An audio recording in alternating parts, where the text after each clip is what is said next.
Good morning, students. Welcome all the 4th standard students for the science class. Before I start the lesson, I want to tell few instructions regarding COVID-19. Avoid going out and interacting with new persons. Always wear a mask when in public places. Maintain a distance of 6 feet from others. Strictly follow lockdown rules. Stay home, stay safe, and stay blessed.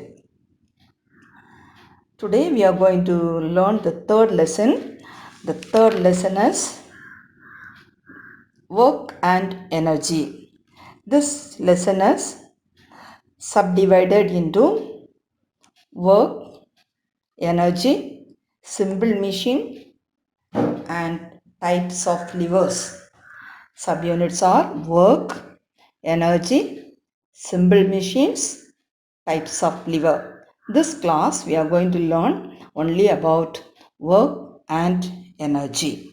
Before I start the lesson, let us know what do you mean force, what are the different kinds of force. First, what is force? A force is a push or pull that moves an object at rest or stops an object in motion. A force can cause an object to change its shape, speed, or direction. Once again, I will repeat what is force. A force is a push or pull that moves an object that rests or stops an object in motion. A force can cause an object to change its shape, speed, or direction. Then let us know what are the different kinds of force. There are so many types of force. Few only I am going to tell you. That is frictional force, gravitational force, muscular force, magnetic force, etc. Some more forces are also there. When you go to higher class, you will learn others also. What are the different kinds of force? Frictional force, gravitational force, muscular force, and magnetic force. Now, let us go to the lesson. First, let us know work. An activity that involves the move an object by applying force is known as work. An action in which one exerts a force to move an object is known as work. A force is applied to do some work. Once again, I'll repeat. An activity that involves the move an object by applying force is known as work. An action in which one exerts a force to move an object is known as work. A force is applied to do some work. Look at these pictures. The first picture, one man is cutting the tree. Next one, the oxen are plowing the field. Next one man is pulling the luggage. For all these work, some work is done. Next one. Two main conditions are needed for work to be done.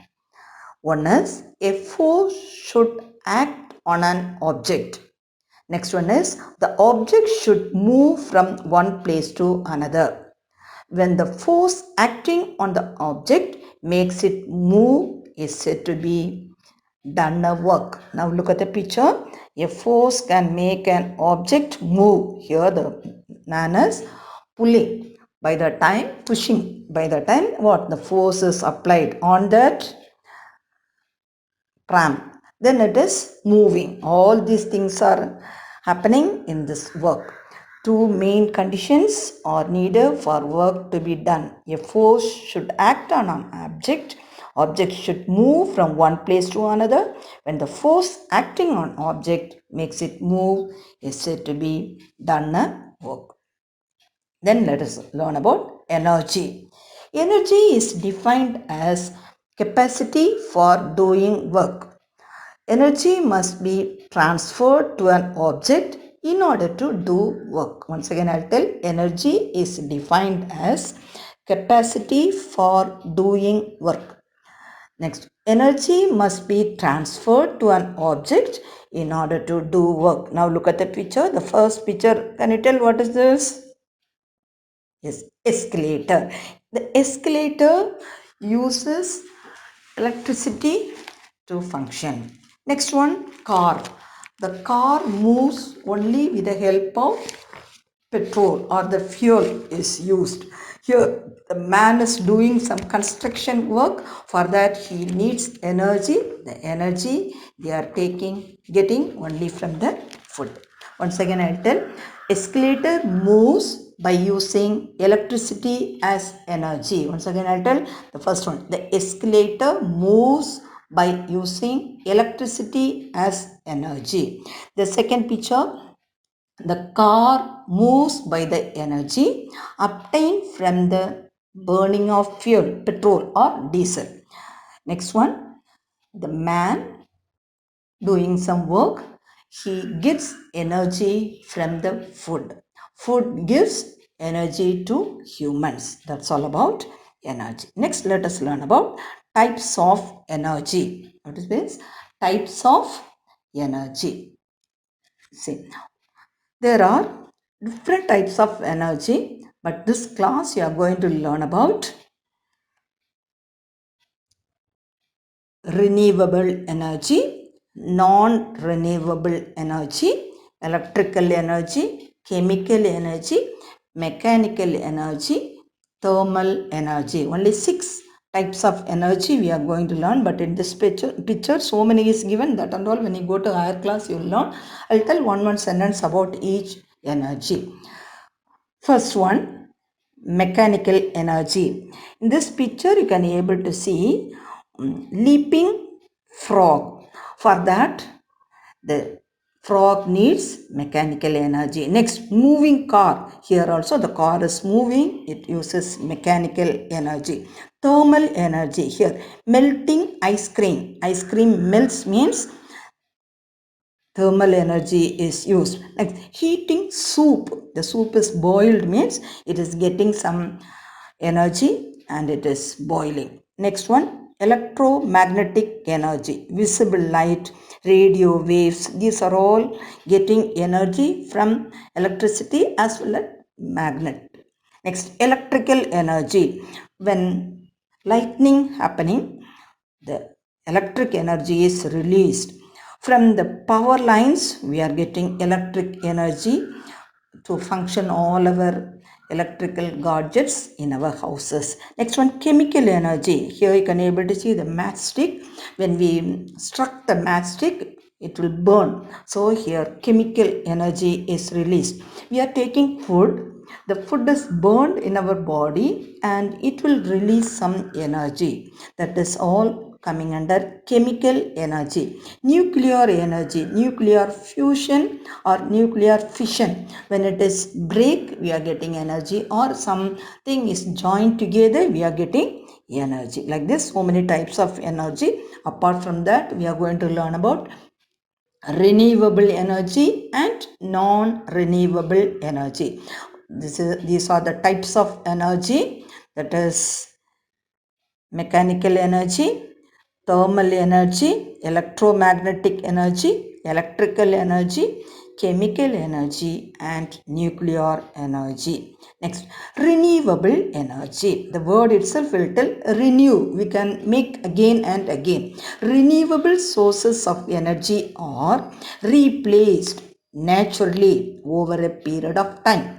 We can keep using these sources for a long period of time. Since the beginning of human life, we have been using these resources. We use these resources for light, transport, cooking, heating, etc. Example, sun, wind, water. All these are renewable energy. Renewable sources of energy are replaced naturally over a period of time. We can keep using these sources for a long period of time. Since the beginning of human life, we can have using all these resources. We use these resources for light, transport, cooking, heating, etc. Example, sun. From sun we are getting solar energy, wind, water. All these are giving energy. Look at this examples. Hydropower energy. From water we can generate electricity. Sun is giving solar energy. Biomass from the plants and animals we are getting biogas, that is one kind of energy. Here wind energy, the tidal energy, then geothermal energy, volcano and all coming means some energy is released. All these are renewable energy. Next one we are going to learn non renewable. Non means we are not able to make it again. The resources which are not easily replaced once used are called the non-renewable sources. Once we use means it will be exhausted, it will be got over, it will be finished, no more is there. Example, petrol, coal, natural gas, etc. Non-renewable sources, the resources which are not easily replaced once used are called the non-renewable resources. Example, petrol, coal, natural gas. Next, we are going to learn about the law of conservation of energy. The law of conservation of energy states that energy cannot be created nor destroyed. It can be converted from one form to another or transferred from one object to another. Once again, I'll tell the law of conservation of energy. The law of conservation of energy states that energy cannot be created nor destroyed. It can be converted from one form to another or transferred from one object to another. One more thing you have to learn. SI unit of energy is joule. It is named after the scientist James Joule, who explained about energy. SI unit means International Standard Unit. This is all over the world. We are using the same joule. Joule. Joule means it is the unit of energy. These are the things we learn under this lesson. Once again, I will repeat all the things. First, we learn about force. Next, we learn about different kinds of force. Next, we learn work. Again, we learn about energy, then types of energy, then under that you learn renewable resources and non-renewable resources. Last we learn about law of conservation of energy. In the next slide, some of the assignment is given. Define the following: force, work, energy, law of conservation of energy. Name the types of energy. One more question, that is all these answers you have to write it in your notebook and learn. Thank you, students.